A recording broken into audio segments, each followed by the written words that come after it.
Well, we did the recording about hate when you were here in New York, and at least for me, there were things that I wanted to clarify and elaborate on. Do you have any initial thoughts yourself, or? No, you can start. What do you want to talk about? Well, I just wanted to elaborate on the idea that we need to be accepting of people who hate, and that we also need to question what hate really is, and that the idea of hate can be used to manipulate people, that governments or groups of people who want to discredit others can basically claim that a person is hateful in order to discredit what they say. So, hate can be actual hate, which is real, or it can be fictitious hate used to discredit. Hmm. So you think that hate is deployed and is used as a tactic to get people to deny certain things or to avoid certain things or to paint people in a certain way. It's almost like a surface level mechanism that kind of Yeah, hides what's below it the it surface. it actually can form as a form of, it actually can be a form of mind control, actually. I mean, to use an example, if you look at the whole Kyrie Irving situation, and I think examples are helpful. All Kyrie Irving did was basically post a link to a documentary which was on Amazon. And while I'm not going to comment about whether that documentary was actually anti-Semitic or not, I don't even think that's the point. Um, Clearly, people came out, said it was anti-Semitic, attacked Kyrie. Basically, I think that was used to discredit everything that he stands for in life, because he was, quote, anti-vax, which is, of course, another negative label that's used to discredit people. And, I actually went and I looked at the reviews of the documentary. And again, I'm not making a claim as to whether it actually is anti-Semitic or not, because I haven't seen it. And by the way, I think that's the correct attitude people should take if you haven't seen the documentary, is to not assume that the way it's labeled is actually the truth. So the one thing I did do, though, is I looked at all of the reviews that I could read, which was quite a few of them. And not only did this documentary get good reviews, but anti-Semitism was not brought up in any of the reviews of people who, at least in theory, should have watched it. So, at least in my mind, that creates some doubt as to whether anti-Semitism is real or not in that video. And the other question would become, why would they come down on Kyrie for posting the link, but not on Jeff Bezos and Amazon for having that on their platform? I mean, people need to ask questions and dig a I, little bit further. I think Amazon just spoke about it and just said that it was because they're a platform that shares all perspectives. But then it's like, why can't Kyrie voice himself? Well, exactly. Well, if that's true, then why can't Kyrie voice all perspectives? And that would actually be the second part of my point, which is, if you're going to accept hate, part of that is accepting hateful people, accepting hateful people's rights to say what they feel and voice their hate. So even if the documentary was anti-Semitic, I still don't believe that there should have been any consequence for Kyrie for speaking his mind, you Right. know? Because then essentially what they're saying, it sounds like, is that hate speech is free speech. Yeah, and I believe that hate speech should be free, as all speech should be. The problem with saying that certain speech is okay and other speech has consequences is that when you bring consequences for speech, what you do is you cut down the free flow of ideas. And if we're really going to combat people who hate in an effective way, the only way you can combat an idea or emotions is with discourse. If you cut down discourse, you cut down the ability to have conversations, then you also cut down the ability to solve problems. So essentially, they want to label things as hate speech because they want to minimize the conversation around various perspectives about things not just being what people assume them to be. Exactly. As I said, I think that, I mean, I fully accept that true hate speech does exist. However, I also believe that much of the speech which is categorized as hate not because it really is, but because it's trying to shut down a certain point of view that certain people have. It's trying to limit the ability to get certain ideas out into the public consciousness. It's used to shut down, And if and you that's a big problem. and labeling something as hate, then people see that as it's wrong, because if it's hate speech, then it's something that's wrong. It's something that you shouldn't listen to. It's something that you shouldn't be open to. And then so it's just essentially that anything that's put out there that could possibly be true or is just an alternate perspective, they label as hate. And then they censor the opinion, they censor the person who's speaking about it, and then they kind of inhibit the free flowing conversation to people, for people to grasp their own idea of what's actually happening. And when it's like a mainstream outlet, or it's blasted on the news, and you have all these other people chiming in about it, well, then that like solidifies it as hate speech. But then it also comes down to, is hate speech, is that about interpretation, or is it about intention? Because it's clear, even if you label what Kyrie was doing as hateful or hate speech, it's clear he had no intention for that. And so then is it just about the interpretation of what someone's saying? And then if it's the interpretation, then who decides if it's hate or if it's not hate? That's exactly right. I mean, that's part of the problem with people just listening to what the news says and what they label things or how government acts, is almost all of our words are up for interpretation. Two people can hear the same words and have different interpretations of them. And what I'm basically saying is, I think that every person should come to their own interpretation. I don't think that media outlets should be putting interpretations on speech. And the other serious problem that comes up is that a lot of times these words that are labeled as hate speech are taken out of context. And if you take something out of context, you can give it a completely different meaning. And I'll give you an example of this too, which is a bit extreme, but it's a more recent example. Recently, Kanye West, or Ye as he calls himself now, was on the Alex Jones show. And during that show, he said, "I love Hitler and I love Nazis." So that obviously was interpreted as being hateful. And I understand that. But that is the way the media presented it. But the context of what he was saying and what he said before he said that is, he said, "I love everybody." Now, Nazis are part of everybody, and Hitler is part of everybody. So obviously, the larger perspective and point that he was making is that he loves all people, which is not, in my opinion, hateful. Right. And when you when you when you take things out of context, it allows you to go with the story that you already had in your mind when you're listening to something. Because most of the time, people will listen to something that Kanye or Kyrie is saying, and they already have these preconceived ideas about what they think about this person. And so they're already just looking for that confirmation. And so grabbing something out of context allows them to look at that individual thing without looking at the whole puzzle, without looking at everything that's actually there. And also, it's just as simple as that. People don't want to have to think. They don't want to have to come to their own conclusion to look at all the material.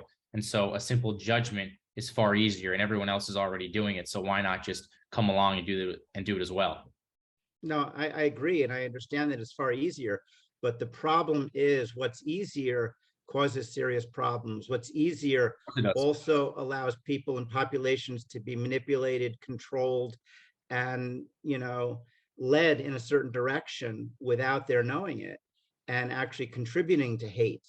I would also say, actually, in some odd way, a lot of groups that claim to be anti-hate are the ones that are actually purveyors of hate. because they're attacking people that they consider to be hateful. And as I said in our short talk, hate breeds hate, love breeds love. So when you turn around and hate somebody for their thoughts and for what they feel, you're contributing, and you're just doing back to them what you're saying they're doing to everybody else. Mhm. It's the old, two wrongs don't make a right. Right. And I think that that's not the best way to go. And as I said, it is very prone to manipulation. And that's what I see as a big, big problem.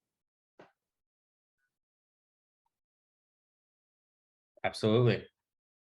I mean, how do you, and I mean, a lot of these people also talk about trying to educate people and to teach them, but it's like when you're not even allowing them to express themselves openly and honestly, then how are they even able to learn?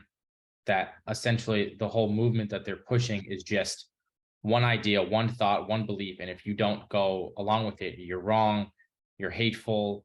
And it's not that you need to learn, but you need to learn our way, that you need to do things the way that we want to do it. And that is just pushing this one to mind, this herd mentality of everyone conforming to the most popular, majority mass opinion.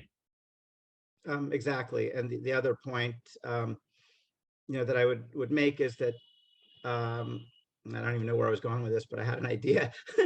um, it's it's if you want to get to hate, you really do need to understand it. What you were saying, that if I'm a hateful person and I have an idea against a certain group of people, you're not going to convince me that my idea is wrong if you don't understand what my idea is. For example, let's say I'm a racist and I have something against people with darker skin. Now, maybe I am that way because of an experience I had in my childhood. Maybe there's some reason that I feel that way. And if you don't have the ability to let me voice why I feel the way I do, then you're never going to convince me to think otherwise, because you need to get to the root of why people hate in order to help them to get over it, in order to help them to see things from a different perspective. So by attacking hate, all you do is you're making it go underground and you're solidifying it. Actually, you're making it stronger, because you're not allowing the real reasons behind it, which invariably these reasons are, I would say, inaccurate. They're misperceptions. They're basically blaming a whole group for a few individuals. That's usually where hate comes from. But if you don't let those reasons come out, then you can't confront them. And the point, now I remembered, the point that I also wanted to make is there's a lot of talk about things like racism and anti-Semitism and all of these hateful ideologies. And I'd like to take a step back and just say, why don't we realize how far we've really come? If you look at human society 50 years ago, 100 years ago, I would say people were much more hateful than they are now. I mean, I think racism is far better, not far better, far less of an issue today than it was back in the 1960s with the civil rights movement. And I think anti-Semitism is far less now than it was in the 1930s, during World War II, when, even in this country, there was anti-Semitism, and Jews who escaped Germany and came here on boats were actually sent back to Germany because of anti-Semitism. We've made tremendous strides in reducing hate, and yet we act as if things are worse than ever. And I think that is a total misperception and manipulation by the media to keep us fighting against ourselves, when, I think more than anything, we should be patting ourselves on the back for the progress that we've made. Mhm. Well, it almost seems like the world thinks we need hate because, like, if there's hate, then there's something to fight for. But that's only because there's some sort of division, and we think that the answer to solving division is to fighting against the people that we hate, when that's really just, as you said, a tactic of the media to deceive and to manipulate. And so while we're hating, while we're being emotional, while we're dividing ourselves and actually making things worse by trying to make them better, then the world starts to change, and not in the way that we want it to. But it's like there always has to be a problem, and hate is something that we always come back to, and it keeps that divide strong. It keeps people at each other's throats. Right. It's also very much what keeps, yeah, it keeps division going. And, if you look back in history, and I have actually come to love history, it is the most powerful tool of those in power to stay in power, is to divide the population. It's been done since the time of the Romans. Always keep the proletariat, meaning the subjects, fighting amongst themselves, and they will never realize who's actually pulling the strings and controlling them. Yeah. Well, yeah, because those who deploy the hate are the ones that gain the control, Absolutely.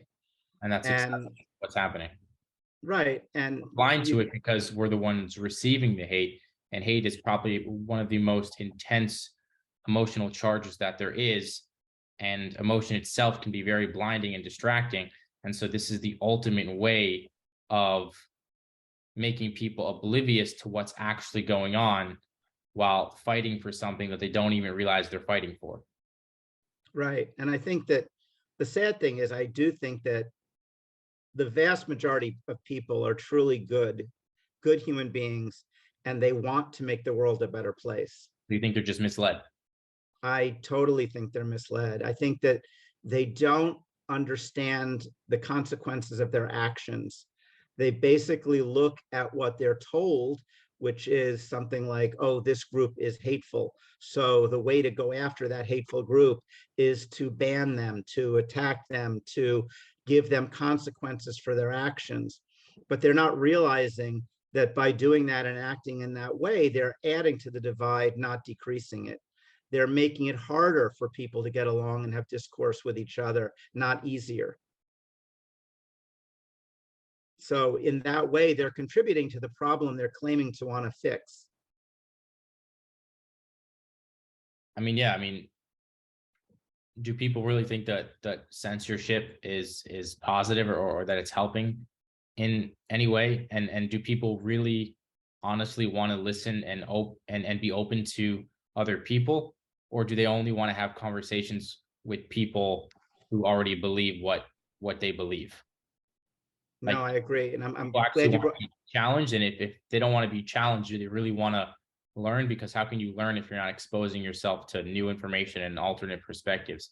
And if you're not willing to learn, you're not willing to grow. If you're not willing to mhm, grow, then where is our world going to go? you're so right. And I'm glad you brought up censorship, because, censorship is, in my opinion, one of the worst things we can do. And censorship comes in different forms too. Censorship can literally be stopping somebody from having a platform to say what they want to say, but censorship can be a lot more nuanced than that. You can even say that censorship is when somebody says something that you don't like, and because you don't like it, you fire them, or you take away their career, or you punish them in some other way. So even if you're letting them say what they want to say, but you're then giving them a consequence for their thoughts, that consequence in itself is a form of censorship. Mhm. And I think that even that form of censorship shouldn't exist, especially the kind that has been happening lately, where people are being censored for things that they said, 10, 20, 30 years ago. It's not even something that they said recently. So we're now looking back at a person's history and attacking them for their past actions, which is even more divisive. Mhm. Yeah, it seems like, and I mean, the truth is something that is usually not in plain sight. It's usually hidden and hard to find. So it seems like they're not only punishing truth, but they're punishing and demonizing the search for it. That they don't even want people looking for things that they're not already showing them. That, if we're providing you certain information, certain perspectives then either accept it or you're going to be criticized, censored, and, looked down upon because you don't want to accept what you're being told, because you don't want to comply and conform to. Pardon me, but I'm running out of battery, so I'm gonna have to plug in. It doesn't Sorry. matter. It's not going to be one take anyway. No, but I'm moving. I need to plug. All right, so I'm sorry about that, but I didn't want to just be lose battery power. Totally agree with you on that. And it's a real issue because that's how people control us. So how do we go about bringing awareness to this toxic approach towards people who are simply just trying to voice themselves like anyone else would want to be? I mean, if you were to ask everyone, do you believe in your ability to speak freely? Do you believe in free will? Do you believe in freedom? I would think most people would say yes, but then when it comes to certain things, they're okay with people being censored and punished for just simply speaking their truth. And what a lot of people will justify it with is just saying, well, it's dangerous to have those opinions out there. Well, who's calling it dangerous? Who says it's dangerous? Don't people get to? And it's only dangerous because people think that, oh, well, then they're going to lead people to do this. They're going to lead people to do that. But shouldn't people be able to make their own decisions? Exactly. And And actually, it's dangerous, then, well, they should be allowed to do that. I actually don't think that people are that easily manipulated. I mean, I think that if you take somebody who is not a racist and you expose them to racist talk, I don't think they're all of a sudden going to become a racist. I think that, people are like that already. And in fact, what you're going to get is if you let hateful people speak, is you're going to get echo chambers of hateful people. And in actuality, that can start to wake them up because other people are going to be like, ugh, they may, just, I don't know. I just think the best way to handle people who are hateful is just to leave them alone. And, try to have conversations with them, try to understand maybe where they're coming from, but just, be open, honest, loving, and caring about them, understand their point of view, try and, accept them. Acceptance is always going to be the answer for anybody who has a different point of view. And I think that this goes partly to a problem that I've learned recently in media, which is I have a friend who used to be a reporter. And what he told, and this is about 20 years ago, he told me when he was a reporter that in any news story, it was required for them to present both sides of the story. That actually has now changed. So instead of media presenting fairly both points of view in a situation, they only present the one they want to. And that's problematic. So I think that people need to understand, or should understand ideally, that there's always another point of view. There's always another way of looking at things. And if you really want to get to the truth, you actually need to put the energy and the time in to look for those other points of view, because it's not going to be presented to you the way things are today. You need to find it. And then when you find it, you can actually come to a reasonable judgment about it. I agree. It just seems the problem for so many people is that they don't have the time, or they're not willing to look deeper and to come to their own conclusions. And so they have to trust someone. And what they end up trusting is the majority.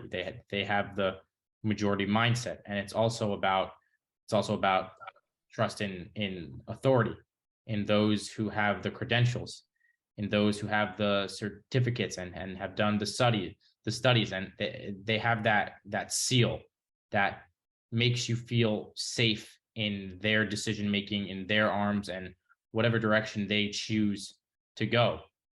And I think a lot of it is about getting people away from that blind acceptance of what the authority tells them and what the majority tells them. But the majority are not people that are willing to do their own research. They're not people that are going to question and seek out truth.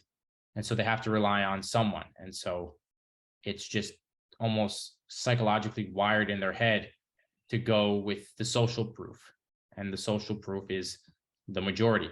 What are most people doing? What are most people thinking? How are most people acting?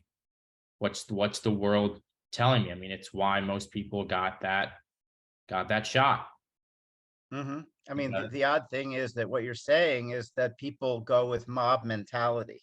Mhm. And, if you told people that they were going with mob mentality, they probably wouldn't understand it and wouldn't even like it. I mean, the whole concept of authority is to me a bit repulsive, because authority is the idea that some other human being has more rights, more intelligence, or more critical thinking ability than I do. And I don't think that's true. I think that we all have critical thinking ability. I think we all have the rights to decide for ourselves what's right, what's wrong, you know, how to handle certain situations. And, when authority comes in and controls us, um, that's, I consider that immoral. well, And there's safety in the group, and I think that's a big part too. Like, people want to naturally feel safe, and they want to feel comfortable in the decision or in what they're choosing to do. And a lot of people will just simply say that, there are experts, there are people that know better, there are people that research these things, there are people that spend their lives devoted towards figuring out what the best thing is to do, so why should I try to figure that out on my own? well, I can first of all, that's a false perception. Um, these people who are quote experts, you have to also understand that a lot of them are paid for their opinions. So, you know, they're not necessarily having your best um, your best interest in mind. They could very easily be corrupted, have other intentions, other motivations than doing the right thing. But I doesn't the think world that, want the best for us? unfortunately, I would say no, they don't. The only person who knows what's best for you is you. And I firmly believe in the value of the individual to make their own decisions and their own choices. And I think that as you look at history and you look back at where this country has come, when we were founded as a group of individuals with individual rights. And in fact, one of the biggest misconceptions that we have is that we're a democracy. Now, democracy simply is rule of the majority, but we're not a democracy. We were founded as a constitutional republic. And what a constitutional republic means is that no matter what the majority wants, each human being has certain inalienable rights. And that's what the Constitution's based on, the amendments, the right to free speech. You know, you could have 80% of the people vote to stop free speech, but in a constitutional republic, you can't, it doesn't matter. Free speech is for everyone, no matter what the majority decides. And, all of these rights that we have, the right to bear arms, the right to a fair trial, all of these rights have nothing to do with democracy and voting, because they apply to everyone regardless. And I think that's something that people have lost sight of, that we are not a democracy, nor do we want to be a democracy. Hmm. Well, I think fundamentally, a lot of the the reason why things are the way they are is just because of people's worldview, just how they perceive if people have good intentions or bad intentions. And people think that we have governments, that we have politicians, that we have scientists, that we have doctors, and all of these people and systems, and the educational systems, that all of these things are for our best interest, and that when things go wrong, that it's not because of them, that they're all trying their best, that we're looking for the solution, that we're trying to work things out. And so they never point the fingers at those sources, and so they can't be flawed because of people's ultimate trust and the fact that they continue to give their power and thinking ability to these sources. Yes, and I would say that is the biggest problem today, is that we as human beings are incredibly powerful as individuals. But the problem is that most people give up their power to others. They give up their power to think. They give up their power to feel. They give up their power to be who they want to be and live the life that they want to and that they choose to. And, it's really very sad. And, I made a small talk on this today with totalitarianism, but totalitarianism literally is government control of everything. When individuals give up their rights, that's when totalitarian dictators and societies take over. And when you look at human history, the biggest cost of human lives always comes under totalitarian dictatorships and systems. How do people just allow this to happen? I mean, are they even aware that it's happening? No, I mean, I think if they were aware that it's happening, that they wouldn't allow it. But I think it happens slowly. It's, we go back to the boiling frog theory, which is that, if you take a frog and you throw it in boiling water, it'll jump out right away. But if you take a frog and you put it in warm water and you very, very slowly raise the temperature, the frog will never jump out, and it will just sit there until the blood boils and it dies. And that is exactly how totalitarian regimes take over, a little bit at a time. You lose your rights one step at a time, little by little by little, so that it's not noticed over decade after decade after decade. And that's why, for me, being almost 60 years old, I can see the change from when I was younger. It's very apparent. But for those that are younger, they may not be aware of all the rights that once existed, of the freedoms that once were there. I mean, now everybody's tracked and traced. Everything you do, from phone calls you make to emails you send, messages, all of that is being cataloged and used. Your information is not yours anymore. None of that was true when I was younger. That's just the way What? things are. That's just the way things are, which is what many people will just say, that this is just how things are. That it is what it is, and also going back to what you're saying, it's not for nothing. Like, they don't just accept all these changes for no reason. They're gradually introducing and implementing new ways of life and new systems and new things that you need to abide to, but they're doing it with strong justifications for reasons why it has to be this way, that it's for the greater good, that we're doing this because we're making the world a better place, that you have to stay inside and do this because you need to protect your family, because you need to protect those around you, because it's dangerous. And so that's also the use of fear. Absolutely. It's always about saying that what they're doing is making you safer. But the truth is that every time they tell you they're making you safer, it's a lie. I mean, if you take, for example, what happened after 9/11 and the institution of the TSA, there have been many people who've shown that it's very easy, even with the TSA, to smuggle guns or bombs or knives onto planes, even though they have this. So in my opinion, the TSA doesn't make you safer. What it does is it makes you more compliant.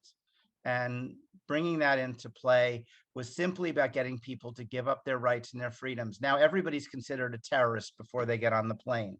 So what they do is they're slowly whittling away the idea of innocent until proven guilty.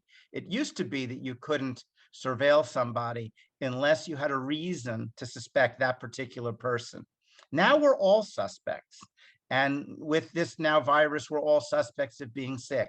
It's the same thing. It's always about control, never about true safety. And that's the problem. People don't see that. So it's the illusion and the idea of safety, just like it's the illusion and idea that we have control it's the illusion and safety of all of these things, and they want to keep us in those illusions and in those ideas, and so they continue to make us emotionally reactive and making it more and more easy to manipulate us further and deceive us further from the truth. And it's tactic after tactic that is employed, and once you start doing it, it only becomes easier to do it. So at this point, it's second nature for the majority of humans to just continue to do things the way that they've always done them, which is slowly sacrificing their freedom and their ability to have any say at all. And to say that they do say, it's like the chessboard, like the chess game analogy, where like you're only permitted the rules, you're only permitted the moves that they allow you to make. And slowly we only have, less and less moves that we can make. And because we justify it and because it is for the greater good, well, we allow it to continue to happen. Exactly. And one of the things that I would say is that this idea that certain people know what the greater good is ridiculous on its face. Life is way too complex for any group of people to actually know what the greater good is, even if that was their intention. Because first of all, there's no such thing as the greater good for all people. Something that's the greater good for one person could be the worst thing in the world for another. A perfect example would be this shot that they're giving out to everybody. There's no such thing as a medical treatment that is good for everybody. Even if the shot was good for most people, there would be some people that it would be deadly for. So therefore, rolling out a treatment to everybody is on its face ridiculous and wrong. Yeah. Because there is no such thing as the greater good for all people. It just doesn't exist.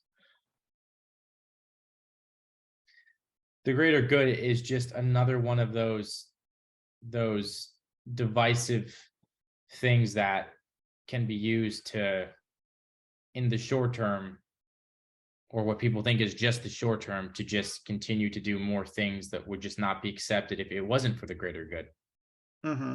Right. And the other thing that, I always say, don't look at what people say, look at what they do, and look at what is actually happening. So, I mean, when you look at society and you look at who is actually in control, which is obviously the wealthy, you look over time, and even though their words sound good, and for years and years and years, their politicians are always telling us they're for the poor and they're trying to help people, and all of the verbiage is good. When you look at what's actually happened over time, over decades, the rich get richer, the middle class disappears, and the poor get poorer. So if that is the result of what's happening, then you can forget the words. The words mean nothing. It's the actions that matter. And the actions are seen by the results. I mean, it's that simple. I mean, how do you get people to see that the people in power don't care about you the way you think they do? Well, I mean, a knowledge of history would be one thing. I mean, if you even looking within medicine, all the government has experimented on people, and of course, it usually gets exposed at some point, like the Tuskegee experiment, where the government was giving, Black men syphilis deliberately, and then watching what happened as they died, and the government has sprayed poisonous toxins in Seattle to see how people would respond to it. And they've sprayed in the New York City subways for the same reason. And they do this without permission. And, again, all of these things have come out over time, never when they're happening, but always there's a whistleblower at some point who brings it to light. And it's like, why do we think that a government that's committed all of those atrocities in the past is all of a sudden turned over a new leaf and is now out there trying to do what's best for everybody? I just don't buy it. Unfortunately, I think that power corrupts. And the more power we give people, the more it becomes corrupted. I want to bring it back to hate for one moment, which is an example also about how the term hate speech is misused. And that is, it's actually, when you look at groups like the Anti-Defamation League, the Southern Poverty Law Center, and other groups that claim to point out hate speech and attack groups that are, quote, hate groups. The fact that they label groups by itself is an act of hate. But if I look at the ADL's definition of anti-Semitism, for example, they consider anybody who speaks out against the policies of the Israeli government to be anti-Semitic. And, my thought on that is no, speaking out on a government is not the same as speaking out on against a religion. You can be anti a policy of a government, but not be anti the religion of that government. Mhm. So, we need to be careful also about how hate is being defined, because as I think I said before, it's being misused. It's being used to discredit people and marginalize them rather than to truly expose what they are.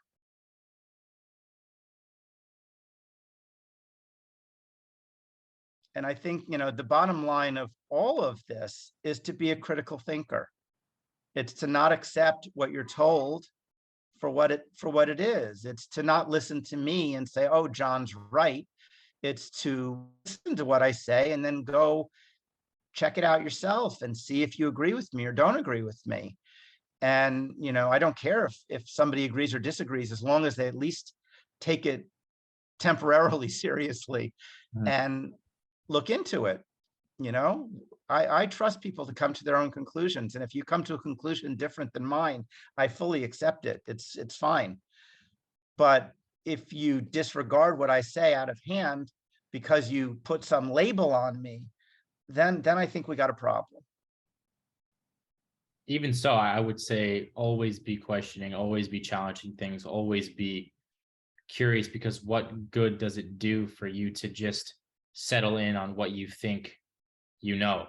That believing is the ultimate way to stunt your growth and to inhibit your ability to be in a continuous process of learning. Why not just always assume that there's more to that you can know? I mean, there's always more knowledge, there's always more that you can seek out, but that it's not even about finding the ultimate answers, but just being able to trust yourself to make your own decision in that moment, and then you continue to keep to keep to keep searching. But that, No, like, you don't need to come to an ultimate conclusion. You can see things in a certain way, but just always be aware. I think that's the key. And I always do. I don't want to say I always do that. I'm not perfect. I make mistakes, but I do try and keep an open mind. I don't dismiss things out of hand. I don't laugh at people if they come up with ideas that sound strange or different. In fact, I'm curious about things that seem strange or different because I recognize that at least I come to the point of view that most people are not crazy, that most people are reasonable thinkers, and that if somebody has an opinion that's very different than mine, it's probably not that they're completely stupid. It's probably that they've seen something that I haven't seen and looked at. And so my tact in that situation is generally to want to listen to what they have to say, to try and understand their perspective, and then decide if it makes sense to me or not. Mhm.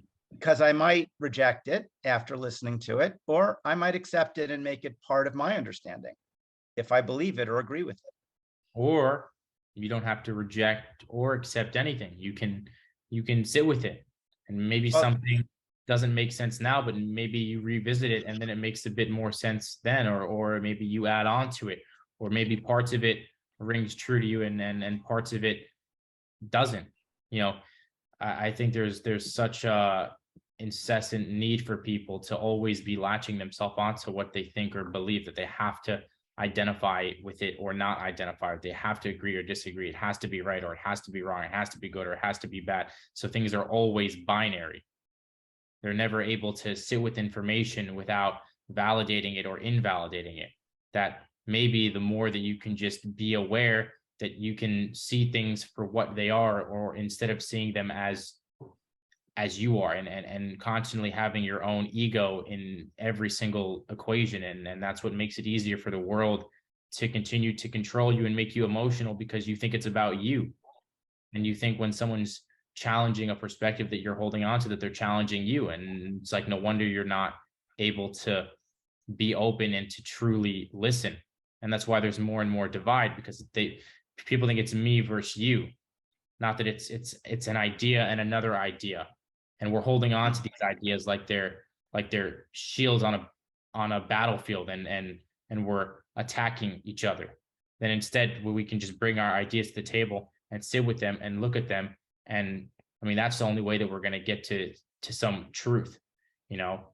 And when you have love for people, then you can forget about your beliefs and your ideas and what you think, and realize that it's much bigger than that.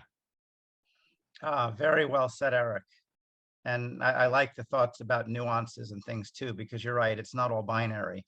It's not all black and white. And there are many things that I've heard and information where I do sit with it and I don't have a definitive opinion about whether I agree or disagree with it. That happens all the time. But yeah, so I really appreciate that thought of yours. And that doesn't mean that you can say that, as of right now, this makes the most sense to me. This seems to be true. If I had to make a decision, this is the decision that I would make, given the information and the thinking and the seeking that I've done. But that doesn't mean that things can't change. That doesn't mean that things are not in a dynamic state, that they're not always changing, that life is always moving, that there's always new information coming to the surface, that you as a person are changing. And when you change, what you see changes. And so, to just always have that reminder that what makes you alive is that you're not just stagnant. And many people, they become pretty much dead inside because they just become programmed with what they think they know, with the world that they think that they see. Mhm. So everything is always just bringing the past into the present. And so that's why the world is always what it's been to most people. And so when you present them something that you found by being in the fresh, in the new, in the changing, that they're not able to see it, because it's like you're showing them the branches of new roots, and they're still attached to this old tree. Mhm. Yeah, I think that's exactly what happens is people get attached to their view of things. And, so when you present an idea that's different than what they accept, it's not just the idea that they see as being different. They actually see it as an attack on their personality because they've identified with their thoughts about what reality is.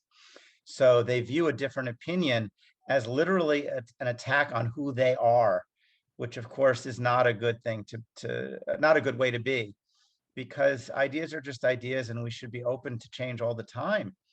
And what you think and what you believe is true is not who you are. It is not your identity. Your identity is something completely different. And when you realize that, it will also allow you to let go, because people are not going to let go of who they are so easily, which is why they can't let go of what they believe, of what they think to be true. So it doesn't even matter if you show them the truth right in front of their face. Essentially, what you're asking them to do is to let go of their sense of self, of who they think they are, because that is just an arrangement of all of these beliefs, of this way of thinking, of these thoughts. And so that's probably the most difficult, challenging task for any single person. But that's what the world kind of wants to ingrain in you. They want it to be that way, because then they know that it's likely that you won't change, that you won't question things, that you won't challenge the way things are. Because in the same way they don't want you to challenge the way things are, they don't want you to challenge that you're not who you think you are. Hmm. It actually becomes a form of mind control when you think that way, because you will not challenge your strongly held beliefs because you don't challenge your own identity. Absolutely. Kind of sad though. It's a reflective nature, and that's just how things are. And because, I mean, even if you look at the how the schooling system is, you're never taught awareness, you're never taught to really spend time with yourself. And so it ends up being an outside inside thing, an external internal thing, instead of the other way around. And so that's why, most people are other people. Most people are secondhand human beings, just letting the world determine who they are, how they feel, how they see things, what they should do, what they believe, what's right, what's wrong. And that's just the way life is. Mhm. It's an unfortunate truth, but that is how it is for most people. And yet some people can still find some safety and comfort in that. And that's why ignorance is bliss for so many. It's a simple way of life, and one that is void of responsibility, because responsibility is daunting for a lot of people. Realizing that you Yes. have some control, that you do have some power, that's too much for a lot of people to bear. And so rather than Mhm. doing those things, because you have to take on those things to have freedom, but that's why people settle for the illusion of freedom, the illusion of choice. People settle for the idea, story, and illusion for all the things that they can't have because they're not willing to do the things to have them. That's right. They settle for the illusion of choice, the illusion of freedom. And what they get for that is they get the illusion of safety, because you end up not being safe, not being free, and not being responsible either. And, again, I like the perspective of history because it allows you to see how things have changed over time. And, what I see very clearly, if you look at history, going back to the beginning of the founding of the United States, is that we've gone from a country built on individual responsibility to one built on lack of responsibility, on things that are supposedly free education, free medicine, free this, free that.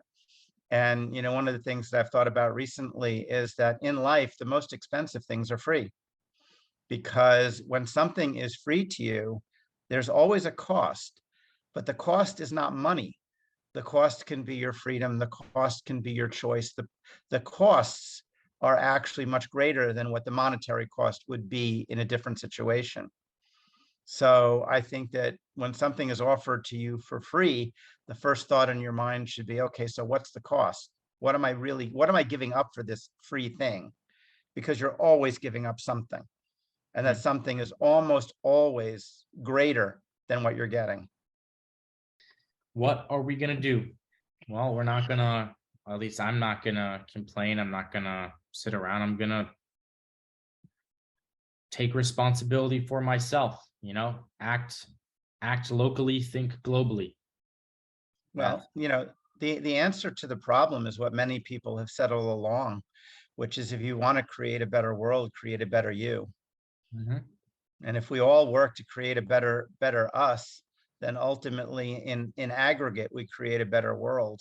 Yeah. But you're not going to create a better somebody else, because you can't do that. Yeah. You can only work on yourself. You can't work on others. So taking personal responsibility is the start that we all need to do.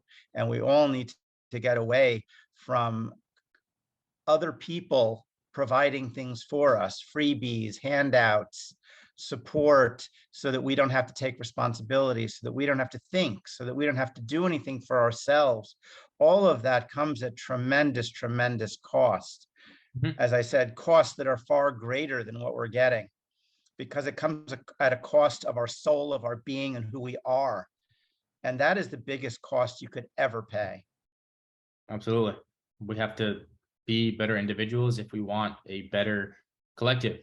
And this is even something that Jordan Peterson has talked about, and obviously gotten a lot of backlash, that everyone wants to go out and they want to change the whole world, and they want to act virtuous, and they want to do all of these other things, and yet they are leaving themselves to do it. They're not realizing that they bring themselves into everything they do, and yet they don't take responsibility for that for themselves. They don't do the things that they can do to improve upon themselves, because people are looking to just like fix things. And the most long-term project that you have is yourself. And so it's the one that's most easily avoided. It's the one that you can justify not working on and not doing something because this issue is more important, because this is more important, because this is urgent. The most urgent thing is always to get yourself in order. Mhm. It's the most Yeah. obvious thing, and it's right in front of you, and yet people will do almost anything to avoid it, because also facing yourself is facing what's personal. I mean, Mhm. you can say it's difficult to see what's going on in the world, and if there are awful things that are happening, and if people are dying, and yeah, that's definitely tough to sit with. There's awful things happening, but you're not going to feel it as much as you feel what it is to face yourself, to face your traumas, to face how you feel inadequate or insecure, and to work on yourself, to look at the reflection in the mirror, to see what's in your shadow. That's always going to be the most difficult thing. And if you just started to do that, then you would see that the world would change. Even if the world doesn't change by you changing, the world you see will change. Because as I Mhm. forget who says it, if you we don't see things as they are, we see them as we are. You change the way you look at things, the things you look at change. And only if more Yeah. people would do that, and then you reflect that into the world, and it becomes a contagious thing, and you lead by example, and you embody all the things that you want to see, things might look a little bit different. I agree. And I also want to say, though, that the reason that I think one of the reasons anyway that people don't do that is that they buy the narrative that is given to them that things are so urgent that we don't have time to change slowly. Because I think that when you take a step back and you look at what is presented in the media from government, from those who have power and obviously want to continue to have power, is they present this idea of fear that we need to act now. We don't have time. The world's going to end. You know, if we don't act, we're through. And, when you think about it, that is exactly how a con man works. That's what a con man does. A con man, like for example, if a con man is trying to sell you something, they'll call you up and say, "Oh, this deal's available now, but I can't promise you that it'll be around tomorrow if you don't act now." So it's all manipulation to make you believe that the world's going to end and that if you don't act, terrible things are going to happen. But I mean, the truth is that this planet and this world has been around for thousands and thousands and thousands of years, and it's seen all sorts of things happen. And I don't believe that there's anything except perhaps nuclear holocaust that is going to end the world right now that we have to act immediately on. I think the talk of that in almost any area is just manipulation and fear mongering to get people to act in a certain way. It's a con man acting on their subjects, and that's all it is. And it makes sense that they would go about things this way, that they would impose these tactics on us, because the last thing they want is critical thinkers. The last thing they want is people who are aware and who are open and who are curious and who are doing their own research and who are investigating, Mm-hmm.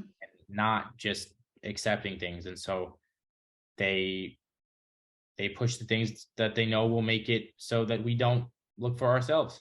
And it's really that simple. They constantly want to numb us and to dumb us down and to keep us distracted and consumed and emotional.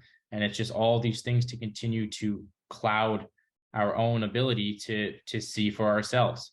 That's the last thing that they want, because most likely that would cause a revolt, a revolution, and it would Mm-hmm. actually lead to change. And the only changes that are going to happen are the changes that they want, that they are. Yes, critical thinking and questioning would actually lead to positive change. And I think that that's the only thing that can lead to positive change is people questioning, thinking, and not just accepting what they're told, accepting, quote, the word of authority figures. I hear terms like I follow the science, and I laugh at that because first of all, there's no such thing as the science. The science implies that science is a single thing with a single answer. And if you know anything about real science, science is open to change, it's open to debate, it's open to being modified with new data and new information. So if somebody tells you that there's the science, you should know immediately that they're a fraud, because they're telling you that something that can't be solved is solved. We're always learning and growing. And if we're not incorporating new information into how we act, then we're not growing, as you said. It goes back to the same thing with the individual as it is with society. You know, you have to be open to new information, new inputs. Science changes over time. And if you look at history, it's changed many, many times. But it needs to continue to be open to change, or else it's not science, it's religion. Mhm. Religion is static and not open to change. Science needs to be.